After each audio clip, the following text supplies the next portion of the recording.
Welcome, everybody, to another exciting edition of Audio Judo. I'm Matthew, and I am here with Kyle. And we are going to talk about Elvis Costello's 1989 release, Spike. So I could have picked any number of Elvis Costello records. Lots of amazing choices. From My Aim Is True, which is debut release, to Armed Forces, to Mighty Like a Rose, or even what I consider to be his best all-around record, King of America. Ooh, that's a pretty good one. But I want to do this one because even though this has his highest charting single, Veronica. Yep.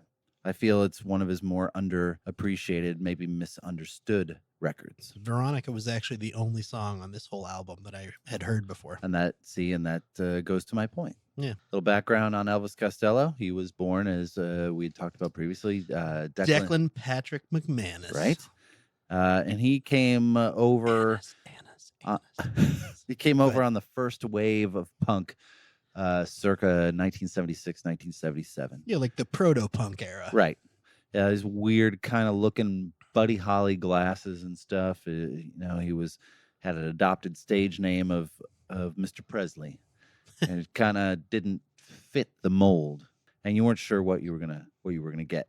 And he comes out here. He comes out and he has this super acerbic tongue and a, like thesaurus-like writing style lyrically. And he was angry but versatile. And through the years, he crossed many different genres. He played in punk. He released a country record. Yes. Released that was Almost Blue. Yep.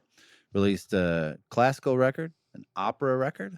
Oh, I didn't know about jazz. that one. Il Sogno is his opera record. Oh. And a jazz record. And we'll get this out of the way now, right at the top. He is an absolute Rolling Stone darling. They've loved him from the get-go, from the very beginning. So much so that even when you make a dud, like the Juliet Letters with the Brodsky Quartet, all was forgiven. Oh. They still forgive him for that. And reading a review about the Juliet Letters, it's even referred to as the critically acclaimed Juliet Letters. And I bought that cassette tape. And regretted it on day one because it was just not good. But apparently Rolling Stone loved it. But whatever. I mean, it is what it is. So I do have a quick question. Yeah, go ahead. So I noticed that this is actually kind of a long album. It's a little bit hour and 6 minutes, I believe. Yeah, I touch on that. Was this his first album that was designed to be on CD instead of vinyl?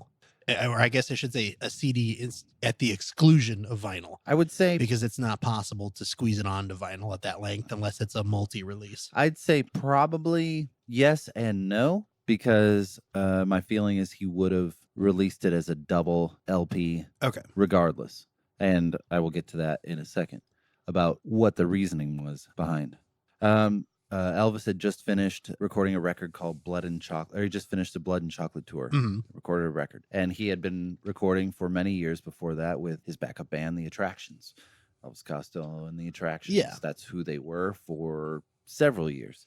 And at this particular moment in time, Blood and Chocolate, they hated each other, like really disliked each other in a big way. Just did not see eye to eye. It had soured during the King of America sessions. The bass player and him really were at odds almost constantly, giving each other the old two finger there. The old one, yeah. And it had gotten worse during the recording of Blood and Chocolate. So, and after this, they wouldn't make another record together for about 8 years. Oh, wow. So they all kind of went their separate ways.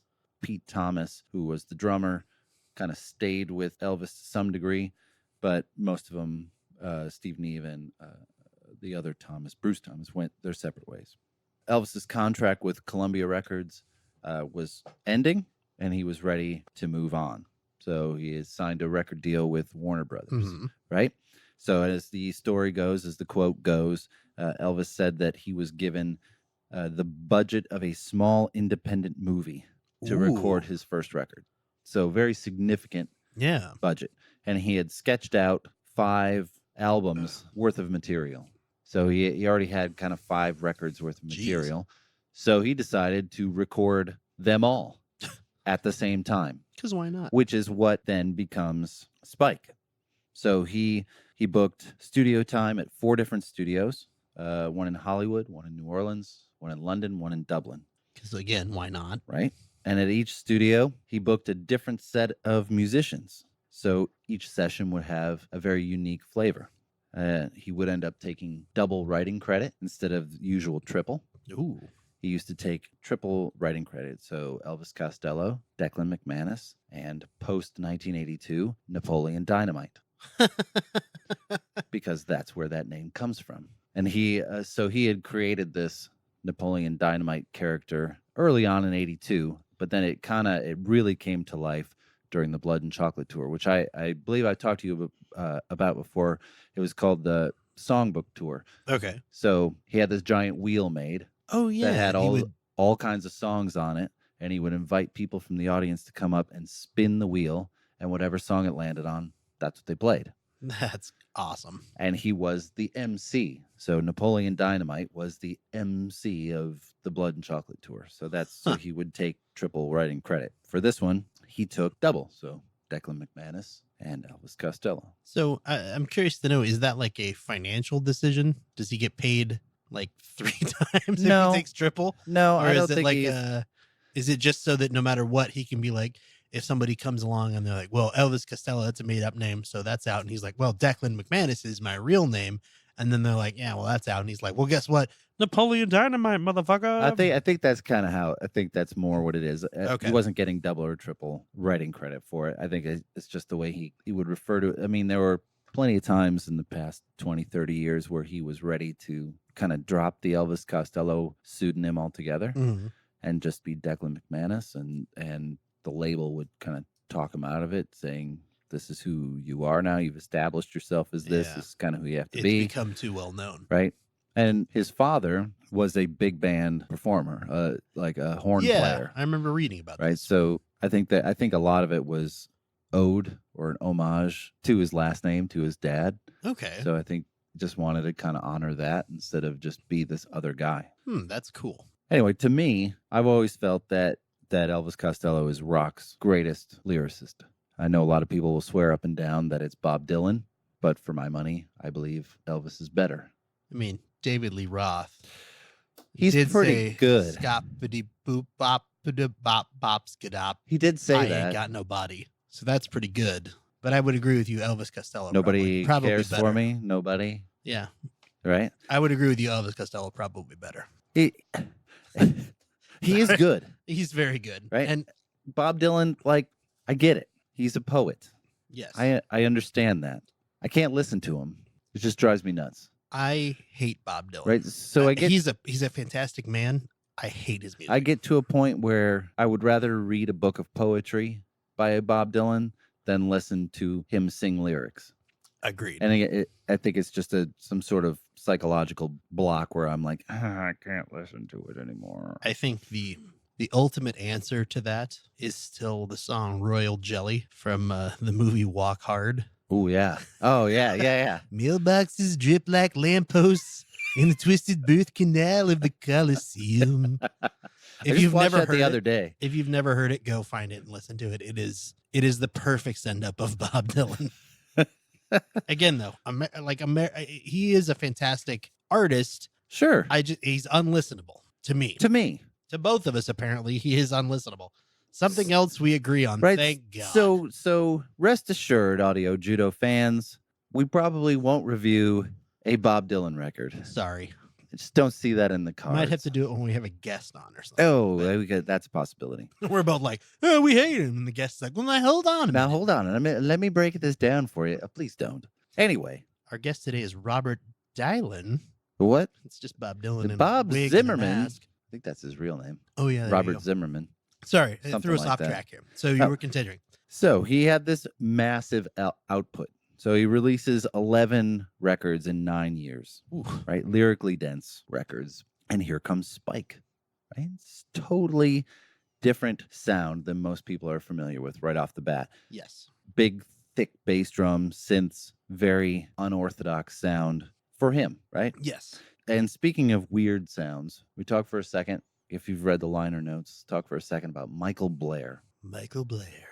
He was part of the Hollywood recording sessions. Okay. And he is credited with playing the following. Oh, this is going to be good. Glockenspiel, marimba, tambourine, xylophone, bells, timpani, vibraphone, Chinese drums. I don't know what that is. Oldsmobile hubcap, parade drum, anvil, whiplash, crash box, temple bells, snare drum, magic table, metal pipe, and a Martian dog bark. This is what one person is credited for in playing on the record. So Pontiac hubcap. Oldsmobile hubcap. Sorry, wrong car. It's okay. It's both General Motors. Yeah. So no At least I was in the right field. Yeah, the right family. So he comes out every bit as angry as usual on this album opener. This town seemed to be lashing out a little. Little quote from there. You're nobody till everybody in this town thinks you're a bastard. Yeah. Right? Just so straight ahead. He's not pulling any punches. Lots of speculation about who he may be talking about there or what he's talking about. So I got to go over something if we're going to start into the Go ahead. track by track here. Yeah, please do. I actually didn't like this album very much. Really? Yeah. I like older Elvis Costello, the proto-punk and kind of the punk era Elvis Costello. That's fair. And this was just not, I've listened to it 6 or 8 times in the last couple of weeks. Mm-hmm. And it was one I'd heard Veronica before, but nothing else off this album. Okay. Didn't resonate with me. I musically it's very good. I'm sure it's to a lot of people's taste. Didn't resonate with me. Okay. But this town actually, I wrote down, it sounds like Der Kommissar by Falco. Wow. I don't know why, but it just, the way that, I think it's the opening, it just immediately, because the first time I heard it, I was like, wait a minute, oh no, this is right. Wow, I don't hear that at all. But that's okay. Yeah. That's an interesting point of view.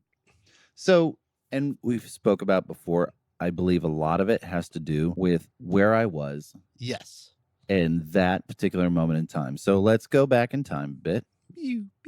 Record was released in 1989. I did not have it in 1989. I bought that record in 1990. So I had just graduated high school and I was starting my first adult job. Ooh. So all the touristy stuff that I had done previously was over. I was starting like a real person job. Well, it wasn't 9 to 5. It was 4:30 to 1 in the morning. Ooh. But it was, it was a real job. I was getting paid.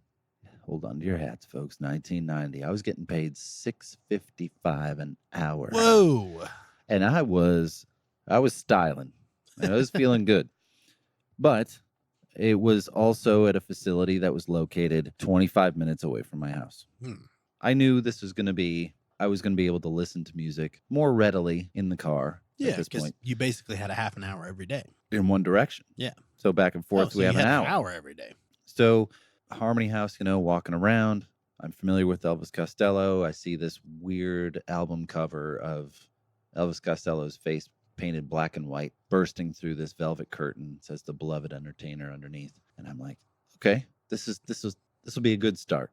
And it positioned itself in such a way that I was able to listen to almost the entire thing on the way there and back. So half on the way there. So the first side of the cassette on the way there, most of the second side on the way home, because there wasn't any traffic at 1 a.m. So I was able to kind of fly home. Yeah, that makes sense. So it has a very specific spot. And that's kind of what I was alluding to at the beginning. Like, there are Elvis Costello records that I like more than this record. Mm-hmm. But I also think that there's considerable value on this record that does go unappreciated, besides Veronica. Mm-hmm. And that's kind of what we're going to break down a little bit. So you didn't like the first song, right? And second song is... and again, not that I necessarily did not like this album. There is, like you said, there is a lot of musical appeal here. It did not appeal to me. No, that's fair. So again, that's fantastic fair. Musicians, fantastic lyrics, just didn't appeal to me. So, and that makes sense, because I don't want it to sound like I'm like, this is a crap album, because it's a very decent album. It just didn't appeal to me. All right. Although Deep Dark Truthful Mirror is one of the best songs on here, I believe. I would agree with that, actually. And that the melody itself is really rich. The lyrics are completely nonsensical. A friend of mine, Chris, if you're listening, he and I used to talk about this song because it just felt like it was a kind of like a drunken escapade. It was like just a weird, not drunken nonsense kind of song, especially at the end, until you start to break down a little bit. Really what he's talking about is a drunk in a relationship and someone's challenging the drunk to look in the mirror and see the kind of person they've become, Okay. which is never how I heard it until I actually sat down and read the lyrics outside of the song itself. Oh. So the best description I've ever heard of that song goes like this. So when you break it down, this whole song is like having the shakes in the drunk tank, waiting for someone to show up and claim you, and realizing the only one who would have bothered to claim you has just given up on you. And when you go back and read the lyrics after that, I'm like, crap, there's a lot more layering there than I would even realize. And I think it's an excellent song. I've always liked that particular song. I will say that one and Satellite were the two that stood out to me on this album. Yeah. Those two I actually thought were pretty good songs. Those were a little bit more appealing to me. I don't really know why though. Like, I don't know. It was weird. Those two. Satellite's a clangy. Yeah. It's a clangy song. Like very percussive. There's a lot of stuff going on. And granted, he threw everything, including the kitchen sink, at this record. He was Oldsmobile hubcap. Playing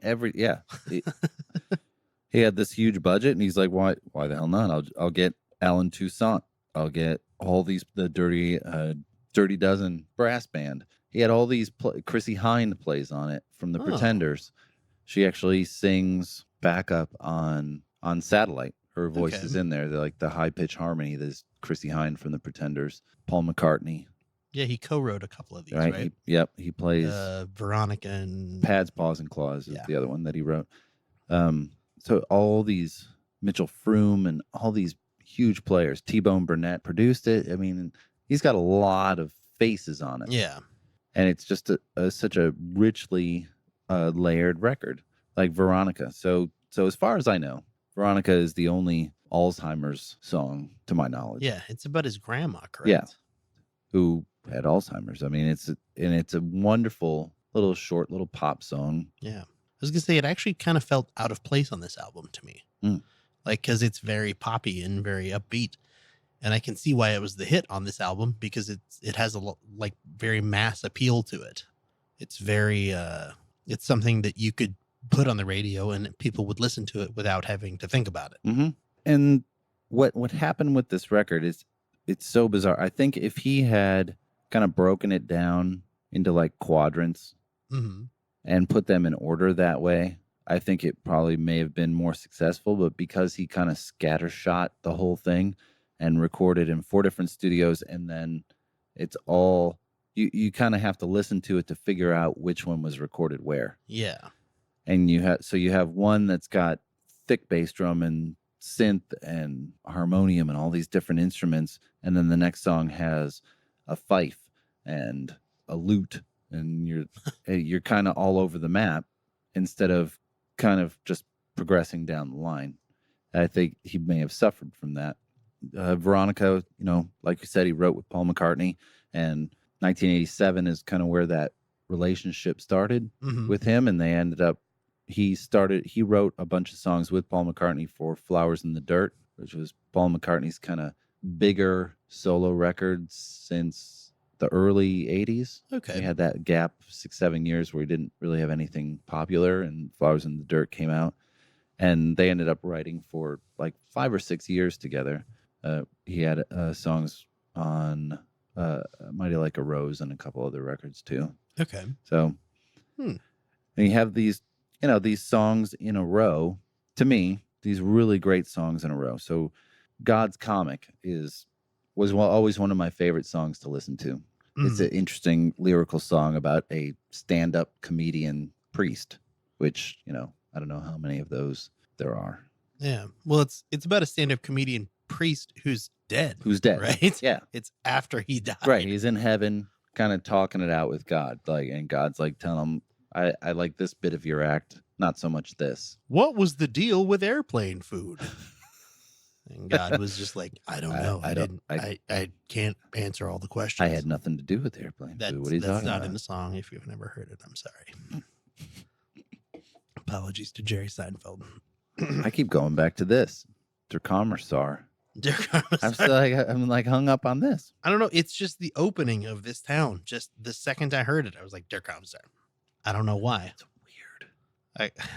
I'm going to do some more investigating. Well, now I have to listen to them side by side. listen to it and check out what you're talking about.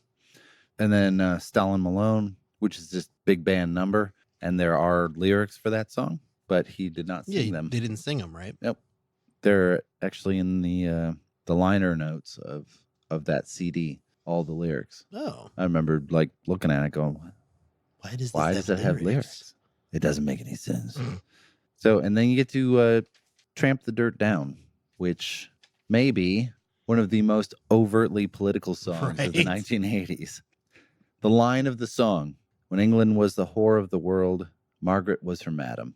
Like, basically taking Margaret Thatcher to task via song. Yeah, for all the shit that she was doing. Right. He could not stand her. Didn't he say that he would outlive her and then tamp the dirt down on her grave? That's the whole point of the song. And when she passed away, that song shot up the iTunes chart. Yeah, that's amazing. People were like, "Oh, what's this?" And yeah, he could not stand her, and he was way more political, I think, than people believe. With Oliver's Army, he does have a history of that. What are you having your notes there, Kyle? I know you got more than that. My notes are kind of bare. No. So a lot of these are just reminders of what the song was about. So like on God's Army, I did write down that I was like, it's what happens after a comic dies, but it's a really slow song. Yeah. And it felt kind of like, it felt like it needed to be, if you're talking about like a comedian, it felt to me like it needed to be slightly faster paced. As stupid as that sounds. Oh. I feel like it should have been like, it's dirgy. Go. Yeah, it is. I mean, it's a song about death. So right? Obviously it's dirgy. That's why it's slow, but I think it would have been more interesting if it was like faster paced. Chewing gum. Yeah. I wrote down that it's definitely a very 80s sound. It does have an 80s sound. That is correct. So you said they recorded in LA, New Orleans, Dublin, London, and Dublin? Dublin and London. So which one of those was a pipe factory that apparently they caught in the background of chewing gum? Oh, all the clanks. Bing bong. It said it right here. I told you. Right. Where is it? Michael Blair. Michael Blair played metal. Was the manager of a pipe factory. Metal pipe. Okay, metal pipe. It's right here in the liner notes. Clearly. It was that's Hollywood, by the way. Oh, okay. That was in Hollywood. All right. Ocean Way Studios. Ocean Way Studios. Yeah. Stalin Malone, I wrote, sounds like it should be something from like a detective noir movie soundtrack. It's a big band movie. It's a very big band sound. And I love it. It was it's definitely interesting. And that's part of the appeal of this record is how eclectic it is. How there isn't like one particular sound. Yes. And don't get me wrong, there are plenty of quote unquote 80s moments on this record. Not that that's a bad thing. No, but it's very evident. It's the age of overproduction. Yes. And, there's no minimalism here. They're just like, I got every sound possible, and that's what I'm going to use. He really did have every sound possible, because like Pads, Paws, and Claws it's a very unusual, I don't even know how to describe it, but I did write down the line, why is it all covered in fur? Like, is this song about a naked lady? Because I think that it is. Most of his songs are about naked ladies. I mean, that would make sense. Most of his songs have a double entendre in them somewhere, or an overtly, like Satellite is about pornography on cable TV. Makes sense. That whole thing. And so he's not. Thanks, Rupert Murdoch. He doesn't shy away from that. He never has. He's always kind of been like, I'm just going to say it in a creative vocabulary type way. Okay. And so, yeah, the Pads, Paws, and Claws is most definitely about a naked lady. No? What? No, I think that it is. I think it is too. I was going to lean in and say pussy, but. Whoa. Like a cat. But a cat, yes. Like a pussycat. Pussycat, yes. What's new, Pussycat? Let's see. After that, Baby Plays Around. Baby Plays Around is a great song. It's not bad. He co-wrote with his wife at the time. Okay. Kate O'Riordan. who was from the Pogues. I liked the punk band, the Pogues. I liked the like the Spanishy guitar sound in that. It was very nice. It's a nice sound. It's an excellent song for that particular era. Mm-hmm. And I think we get caught up in, could I listen to it now? I don't know. To further your point that you were making, I haven't listened to this record in a long time. Mm-hmm. I listened to it and I had a tough time getting through it because some of it, great. Some of it really dated. Yeah. And we get to the problem with my 25-minute drive, 25-minute one way, 25-minute the other way. I end up with 50 minutes. Now, it was a 65-minute record. So I was not very familiar with the last couple of songs because I never got that far because I would just start over the next day at the very beginning and never get to Coltrane Robberies and Any King Shilling, which is a good song, but again, straining and dated. Any King Shilling sounds very country to me. Like it's got a lot of country influence. It does. To it. It does. And he's, he has said that one of his biggest influences was George Jones, country performer. Okay. Which now I say okay a lot. When Go ahead. Sorry. When Almost Blue came out, his country record, they actually slapped a sticker on it in the UK that said, "Hey, be warned, this album contains country and Western music. Probably not what you're expecting from Elvis Costello." Didn't it say it was offensive to small-minded idiots or something like that? Yes, that's what it said. That's pretty cool. But he was, he was always past tense, is the barrier breaker. He stepped over the line, famously was shut out of Saturday Night Live for 20 years because he pulled the Doors move. Lorne Michaels told him he can't play radio on Saturday Night Live, so he started playing another song, stopped halfway through, and said, "We're going to play this." And played radio. So he was invited back for 20 years. Yeah. And then when he was invited back, you're invited back to interrupt the Beastie Boys to play radio. It's just tongue in cheek. Like, apparently we've evolved. Times so have far, changed. right? Damn it. So, Coltrane Robbery. Yeah. You know what? I wrote down a similar note to earlier. I wrote down, Sharif don't like it. Rob the Coltrane. Because it so reminds me of Rock the Casbah. Really? I was going to say, opening, like, that, just that, dun, dun, dun, dun, like, it's so. So Coltrane Robbery reminds you of The Clash. Yeah. And This Town reminds you of Falco.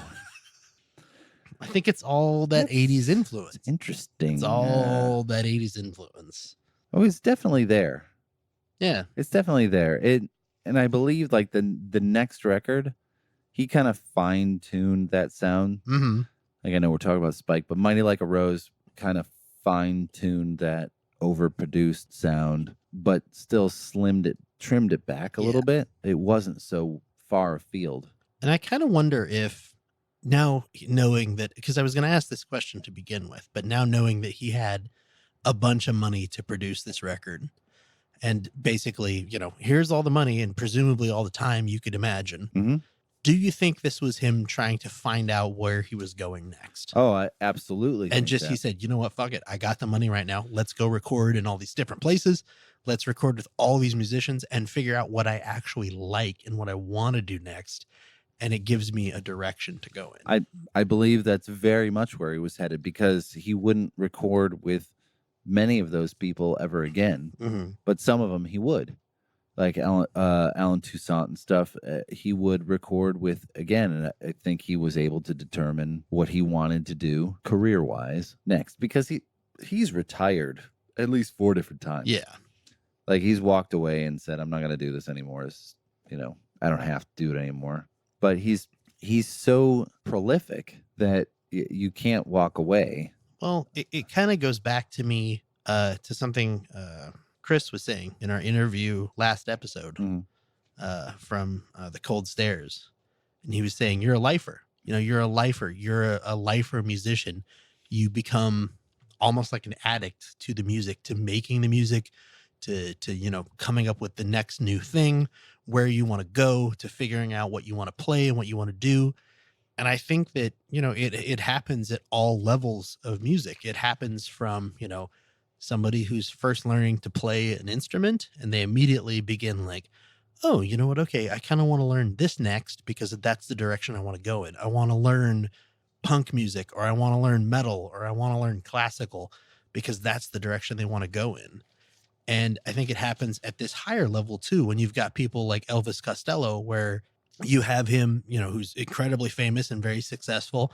And he signs this new contract with Warner Brothers and he's like, where do I want to go? What do I want to do? Where am I going to go? And he starts to, he can suss it out in a completely different way instead of just having to like, Yeah, not a normal way. yeah, exactly. Instead of just having to, listen to some other music and try to, learn some new fingering on the guitar, he can be like, why don't I play with all the greatest musicians that I've always wanted to play with and, record in all the studios and all the places that I've always wanted to record in and, hire engineers and anybody that I want to make it sound in all these crazy different new ways and then see which one is best and, point the rocket in that direction and shoot it off. Right. It's some next level. It is. Shit. Yeah. Like it's next level. It's interesting that you would say that. So I've talked to you. This might go a bit tangenty, but stay with me. So I've talked to you about the Os Clavelitos, the American Samba band. Yes. Right. So the bass player is my friend from high school. Yes. So my wife and I went down to New Orleans a couple of years ago and met his brother, and we both used to be in the same band together. So his brother and him and me and a couple other guys were in a band together, and we met him at a bar in New Orleans, and we were just having some beers and talking. And I said, "So, Dan, American Samba? Can you explain that to me?" And he said, "You know how Dan is. He had mastered what he wanted to master in the last genre he was playing and needed the next challenge, whatever that happened to be. So he had played all the alternative, or he had played all the jazz, or he had played all the blues or whatever, and he was looking for the next mountain to climb, and that's what that became. Samba was it. Yes. I agree with you that Elvis Costello probably was searching. Mm-hmm. So the attractions were over, and that kind of King of America, Imperial Bedroom, Blood and Chocolate phase was winding down. Where's the next decade taking us? I'm going to try everything and then narrow the field a little bit. And knowing that, it actually makes me more respectful for this album. I don't know. It still doesn't, it's probably not something that's going to enter my, regular playlists, right? But it makes me respect this album because it is someone saying, I'm successful. I know what I've done. I've done all the stuff that I want to do, both with, a good band that was consistent and solo.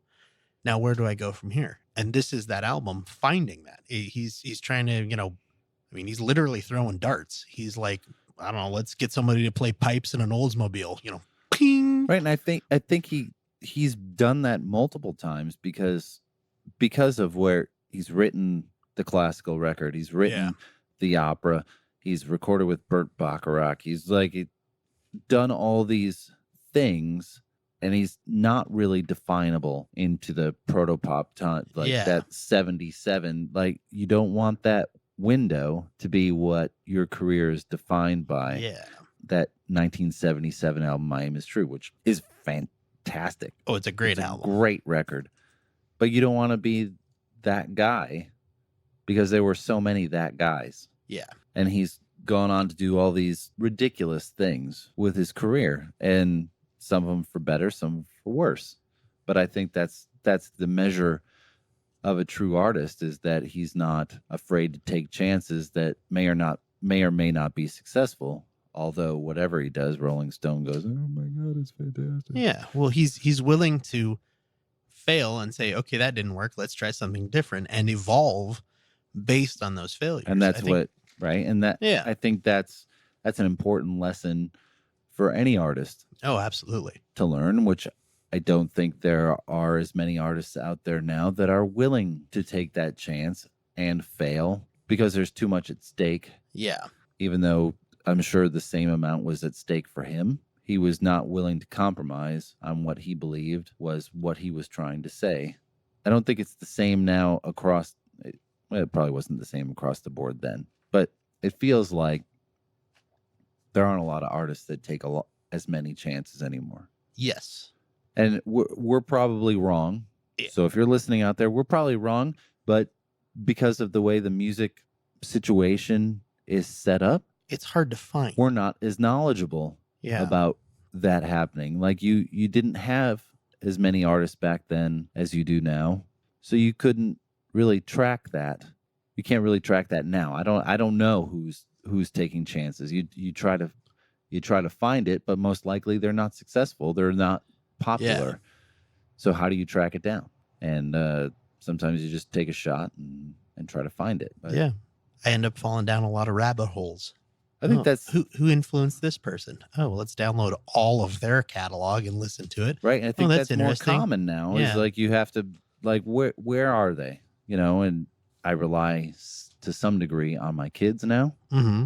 who maybe have a little more time to familiarize themselves with music like that and be like, hey, Dad, here's a band you never heard of that totally outside the box, taking chances. I'm like, okay, yeah, send it to me. Let me hear it. I want it. I want to hear a band like that because I don't hear as many bands like that. Yeah. That are, any good. But kudos to him. So that's Spike. Yeah. Give it a listen. See what you think. And then tell us. Right. And honestly, what you think. And honestly, it's not my favorite record. And it's probably gone down a notch or two from what I used to think of it when I listen to it now mm-hmm. in the context of listening now. It sounds dated to me. And that's a little unfortunate in my head because I loved it for so long that now you listen back all these years later and you're like, it doesn't do it for me anymore. And that's too bad. But that's the learning, Yeah. That it's not all going to have the same impact as it once did. Not only did he evolve, you evolved as well. Correct. It's an interesting take. I like this. This was I think this turned out nice. Thanks. But please do go listen to it. Give it it's only an hour and 5 minutes of your life. You can listen to it on your way to and from work once if your commute is 30 minutes ish. Right. Yeah. According to Matthew. Exactly. And then once you have listened to it, let us know what you think. Email us info@audiojudo.com, facebook.com/audiojudo, @audiojudo on both Twitter and Instagram. Yeah, tell us it's garbage. Or tell us you love it. Tell exactly. Us, like, that's the best Elvis Costello Please record do. King of America's piece of shit. We love hearing from you. And we hear from so few of you. Hey, my brother messaged us. Ooh. Or maybe it was just me. No, I think it was us. I think it was the page. He said he loved the rotating rosters. One, he was talking about Journey used to perform like 5 or 6 nights a week every time they toured Detroit. Oh. They would perform like 5 or 6 shows in a row at Cobo Hall in Detroit, and he went to a couple. So we have another listener, he's a family member, but he's listening. Right? It's another set of ears. It's a person. It is a breathing human. We'll count it. He is. I hope your brother's breathing. I hope he's not like... No, he's totally he's not breathing. in like an iron lung or something, is he? And I'm making fun of him now. Well, he does live in Michigan. I haven't checked on him recently, so okay. Anything. My apologies to Matthew's brother if you're in an iron lung now. Mike, if you're in an iron lung, I'm sorry they were making fun of you. Yeah, I apologize. And if not, welcome aboard. So that's Spike. Next episode, we will be talking about... Oh, and if you are listening, I know you could be very excited about this. Very excited. We are talking about Boston's debut album, Boston, which is very exciting for me, and I hope I can keep that episode under 3 hours. Right. We'll talk about it for a long time. I'm so glad that I surprise picked that one for you, too. You did. Out of the blue. It's like, I'd like to talk about Boston. I'm like, you got to spare a couple of days? But yes, that'll be good. That'll be nice and exciting. And then after that, we'll try to move to probably a more current choice. Oh, yeah. That's 1975 or 76. So we might come into this decade and pick something for all you youngsters. Yeah, it might be a good choice. But I am excited to talk about Boston. But please continue listening. He gave you the website and all the social media. So please check it out. And other than that, have a great week. Yeah, talk to you next time. Talk to you soon.